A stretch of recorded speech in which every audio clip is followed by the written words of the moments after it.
Namaskaraha. In the next few minutes, I'm going to go through some tips on how to improve the Sanskrit speaking skills. I gathered these tips from my own experience and my interaction with the Sanskrit language learners, and also from various sources available from different places. The first thing is to get familiar with the basics. Is it difficult to learn any language? It depends on one's determination and one's inclination to learn that language. So get to know the basic vocabulary or the collection of basic words for different objects or different things or everyday things to be used in that language. And where do we get this vocabulary? From different sources or resources. It could be a website, or it could be a textbook, or it could be a class, or it could be a group which is interested in that language. So there are many textbooks available, both printed as well as online PDF textbooks are available, which explain very basic usage, how to form simple sentences, which are the different words for different day-to-day objects like book or morning, evening, table, chair, walking, reading, running, etc. So get hold of one of these resources or multiple resources and start reading them, or if you are in a group, start participating. So that is the first step. And since it is a language, every language has a grammar. So one has to be familiar with basic grammar. So grammar is not difficult. So many people, they get scared of the word grammar, especially in Sanskrit. But grammar is nothing but a set of rules for that language so that everyone using that language can understand the meaning of the words and the sentences which are used. That is the purpose of grammar. And one doesn't have to be perfect in grammar. So very basics of the grammar, like for example in Sanskrit, what are the numbers or the vachanas, like the ekavachanam, dvivachanam, bahuvachanam, and the linga, the genders, strilinga, pullinga, napunsakalinga, and vibhakti forms, and some basic verb forms. Those are the basics which one needs to know as they want to begin learning Sanskrit. Next, start with a prayer in the morning. A prayer or prarthana is nothing but a determination or sankalpa to do anything.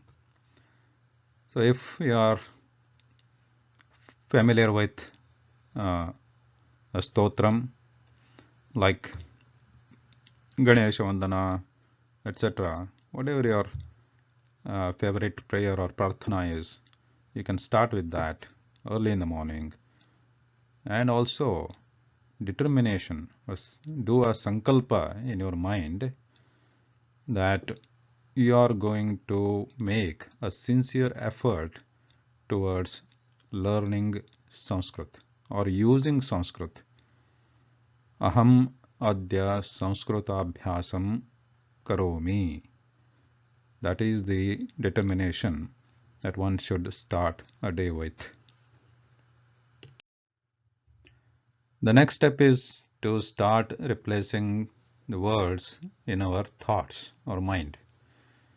Usually Now we are used to thinking or communicating in a language in which we have studied or which we are used to for a long time because of various circumstances, maybe due to our uh, work, job, etc. And we are so used to that language, maybe it could be our native language or it could be our English.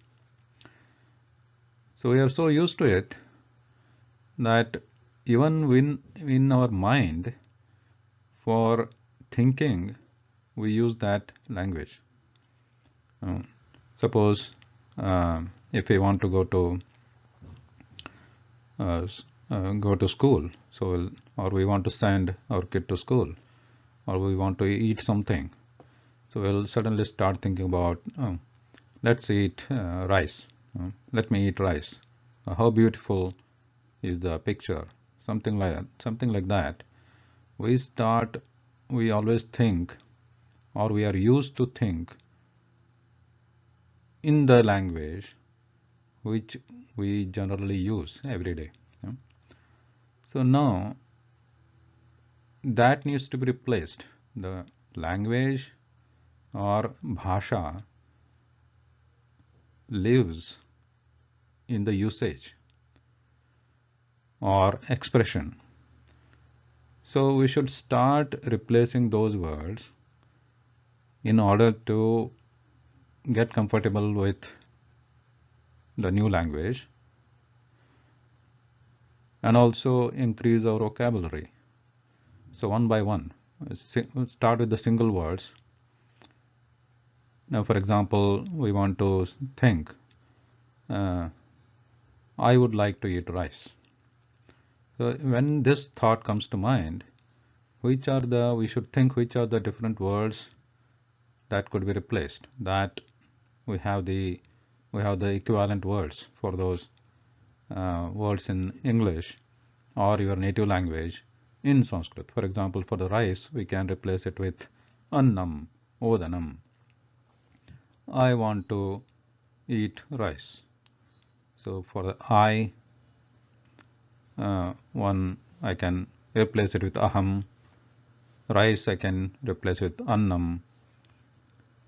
So at least with single words we can start.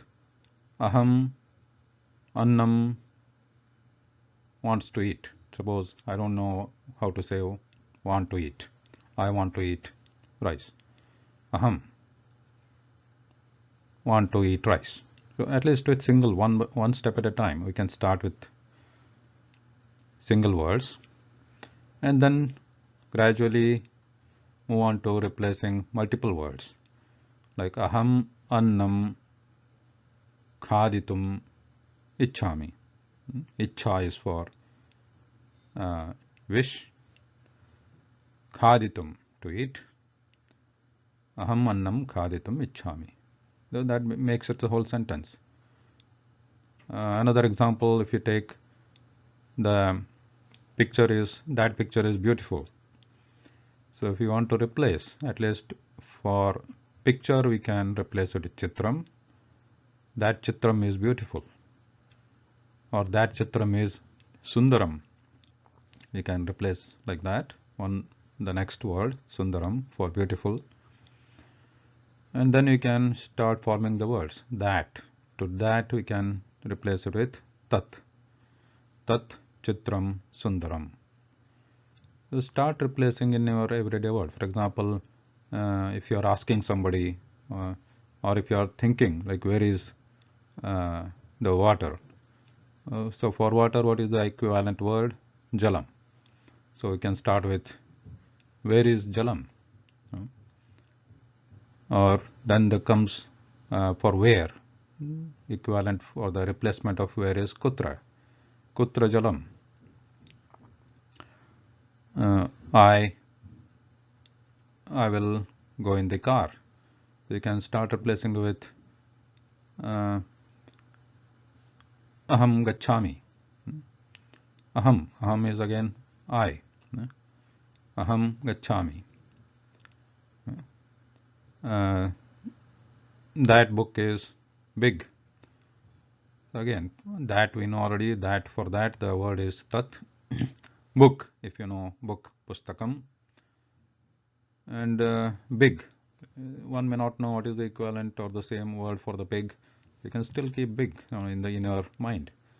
That tat pustakam, big. So this is the slowly you can start replacing these words one by one in your mind, at least first. If you're not comfortable expressing this to others, then start using these words in your mind first, and then forming the sentences in your mind. Then start putting these across to others when communicating with others. Now it is important to what you think in your mind should be expressed out loudly, and wherever possible use it in your house, in your surroundings, to express or use these words. And maybe if you are at your work, if you have colleagues with whom you can use these words, then start using those words so that you get that confidence of using the words and the sentences, and the level of communication which can be understood by others. That also you can make out.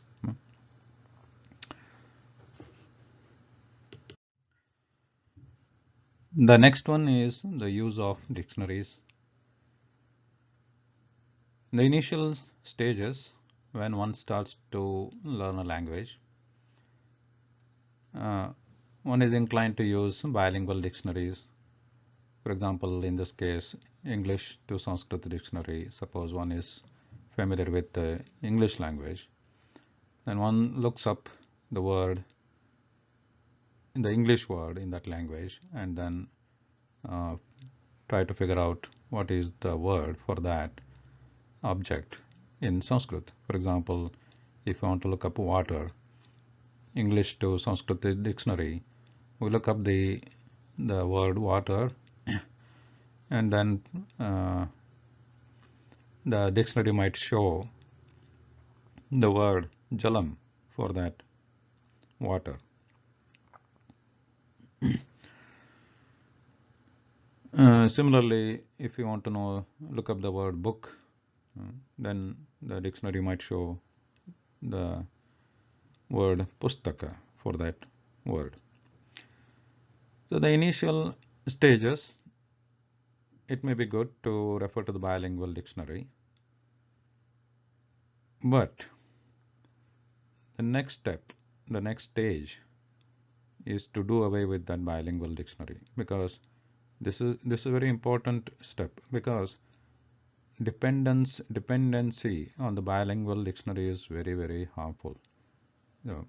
Because we get used to it and always look up this the word in which in the language in which we are familiar with, and that means in that language we are trying to think first and then look up the word in that language and then get that equivalent word from Sanskrit and then replace that in our thoughts. So this harms our ability to think in that language and learn that language, because every language has its own style of usage. A word has to be used in that language in a particular style and particular context. So Sanskrit has its own style. The words and their usages have their own style. So if we keep depending on these bilingual dictionaries, then we are never going to learn the language correctly.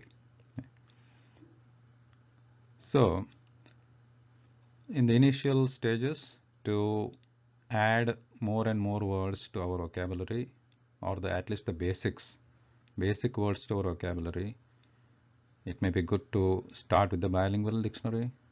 But when we proceed, or when we gather the very basic words, then we should move on to Sanskrit dictionaries, all Sanskrit dictionaries. So the words are given in Sanskrit, and the synonyms are also given in Sanskrit. So there are various Sanskrit such dictionaries are available.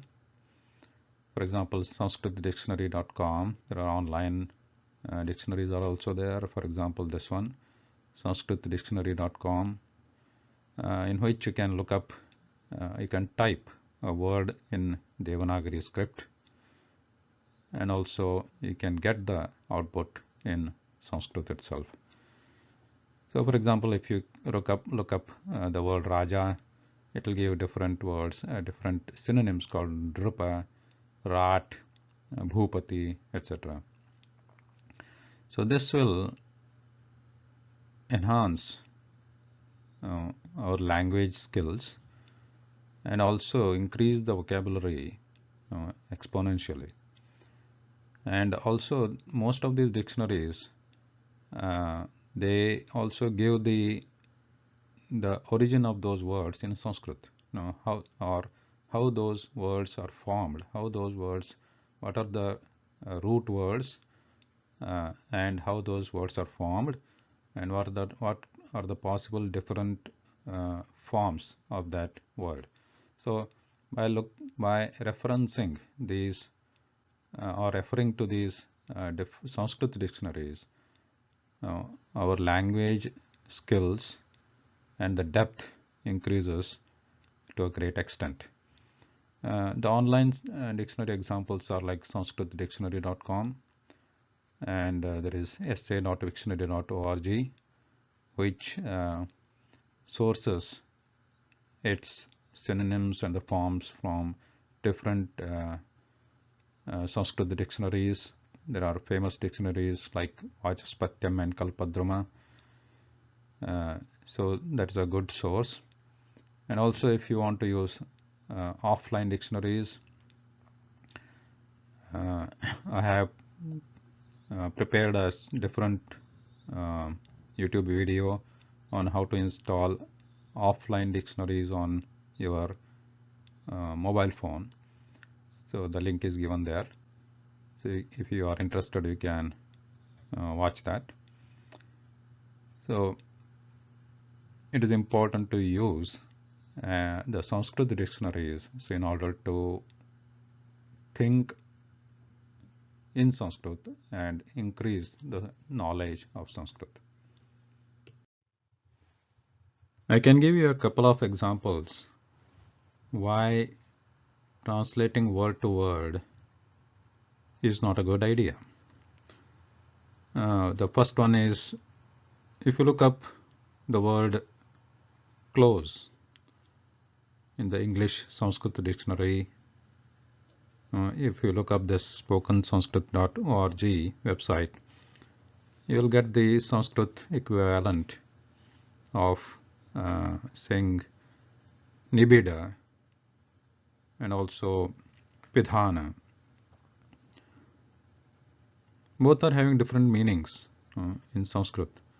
Nibida means close, near, in that sense, dense, whereas pidhana means shut or shut a door in that sense. So if we, without knowing these meanings and without the correct context, if we try to use the words blindly in Sanskrit, then obviously it will not give the right meaning. So we have to stop thinking in English and start thinking in Sanskrit. If you do think in English. So our approach will be doing word-to-word replacement. So that is not desired, basically. So another example would be, if you look up the word like, then the Sanskrit meaning would be like sadrusha or rochate. Again, both are having different meanings. So like means, sadrusha means similar. So something is similar to something. So in that sense, we are using sadrusha. Or if we are liking something or loving something, then rochate is more appropriate there. So we have to keep this in mind. So that's why it is very highly recommended to stop translating word to word or even thinking in English or other languages and start thinking in Sanskrit itself. Yeah. So that will improve the vocabulary as well as a grasp or hold on the language.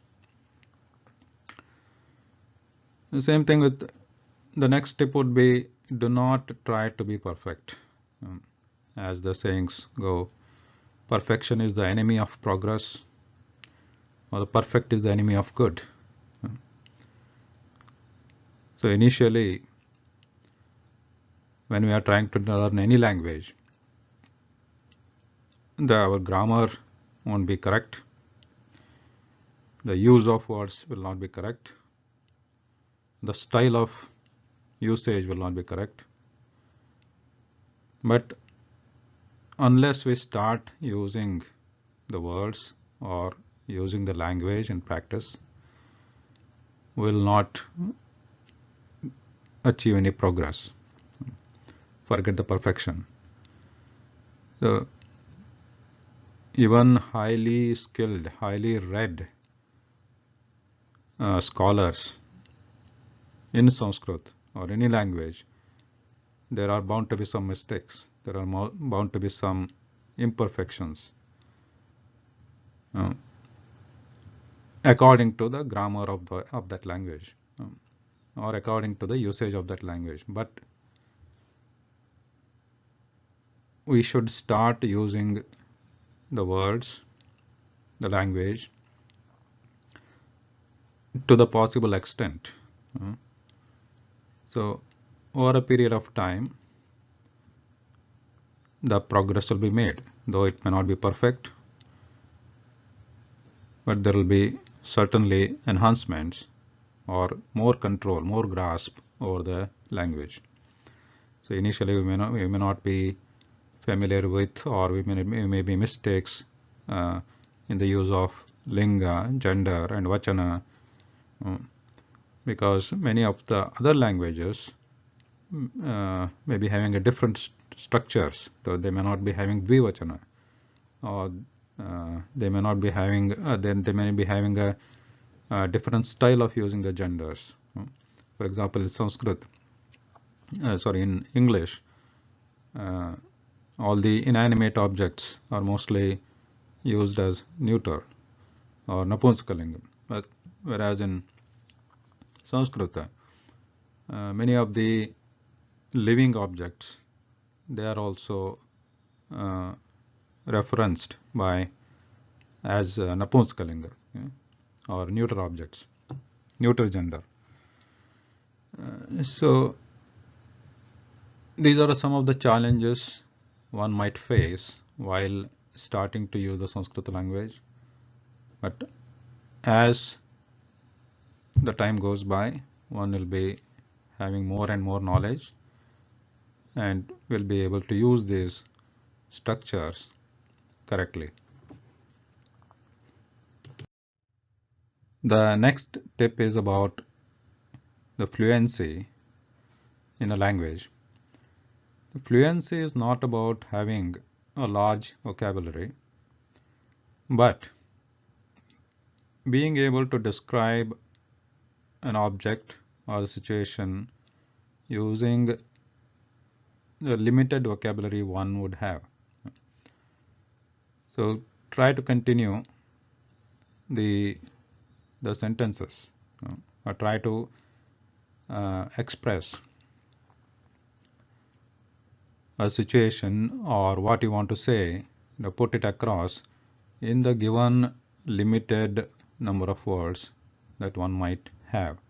For example, if we want to say umbrella, and we don't know what is the equivalent or what is the word for umbrella in Sanskrit, so how are you going to describe it?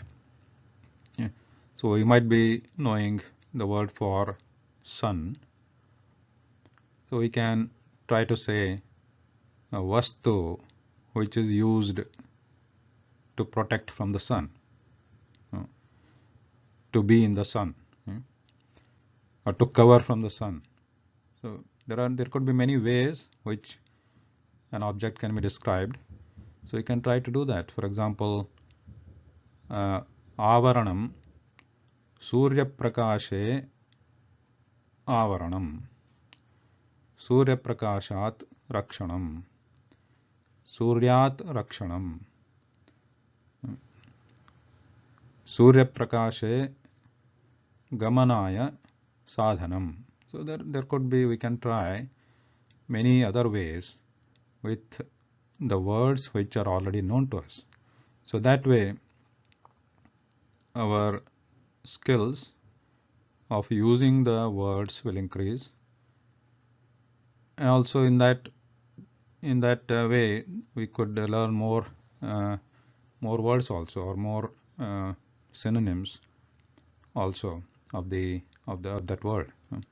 So that way it will also improve the thinking in that language, rather than thinking in our native language or English.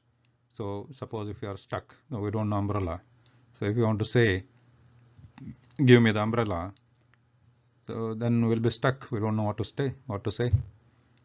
So instead of that, if you know Prakasha or Surya or Vrushti for rain, you can start using those words and put across or try to express that object in using those words. Vrushti kale उपयोगः भवति तत् साधनम्. सृष्टिकाले वृष्टिकाले उपयोगः भवति tat vastu. Like that, we can start forming the sentences and try to communicate the same thing using those words. The next step is the persistence. Start using the language for a minute.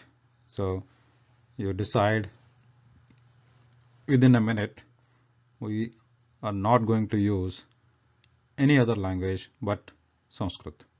So that way it will force one to think in Sanskrit and do not try to depend or reduce the dependency on the words from other languages. So as we saw in the previous step, try to express a certain thing or describe a certain thing or object using Sanskrit words only. For example, if you don't know how to say a boat, Jalavahanam, because it goes on it travels on water. So Jalavahanam, Jale Gacchati, Tadvahanam, something like that. Use the simple words which are already known and try to describe an object, but persistent. Do not give up and try to immediately jump to a different language and bring in that word from a different language. So that will kill the whole purpose. So try to be persistent, stick to the usage of Sanskrit for that given time that you decide. So do not think of anything else, any other language. The next important tip is regularity, being regular, to practice, or abhyasa, swadhyaya. So this is very important, because using only by this, being regular only, doing punah punah abhyasa, punaravartanam, one can progress further like any other skill. So in this example, in this case, make a habit to read, or even better write, at least one word, and if possible its forms is different. Suppose if you select a namapadam or noun, try to read, if time permits, write, because writing is makes puts that into memory better. So write the word or read the word, and also possibly its forms. Suppose if you select the word guru, so all the vibhakti forms of guru one should read. So select a word. You can select a random mode, you can select in sequence. You select that, read it, possibly all the forms, and also if you select like a kriyapadam, possibly the different forms, kriyapada forms, read it, or if possible write it. So you can refer to different books which are like Shabda Rupavali or Dhatu Rupavali, which show you different forms of a word. So you can just open the book. You can, if you are going in sequence, you can sequentially open the pages and read or write the words, or just randomly open any word and make it a habit to read or write at least one word per day. So that will put that word in memory in a better way.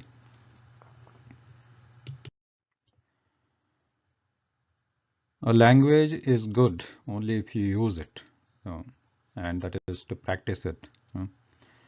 To practice it, one is to, you can speak to yourself in your mind and to your immediate neighbors, like your friends, or to your family, or to your colleagues, if that is possible. But generally, suppose somebody is learning a language like English or Spanish.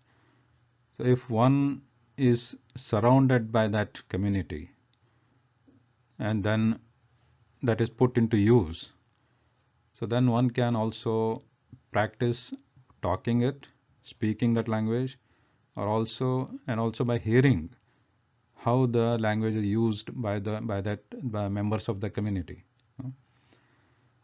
But the challenge with Sanskrit learning is that not many Sanskrit native speakers are available. Not many Sanskrit speakers are available, basically. So it is difficult to find yourself surrounded by people who speak Sanskrit. So in that case, it's a good idea to join a Sanskrit speaking group or a class.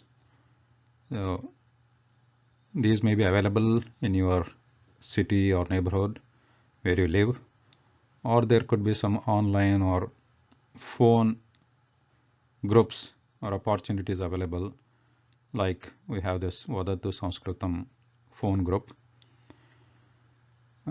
which link, the details of that group is available at the link below.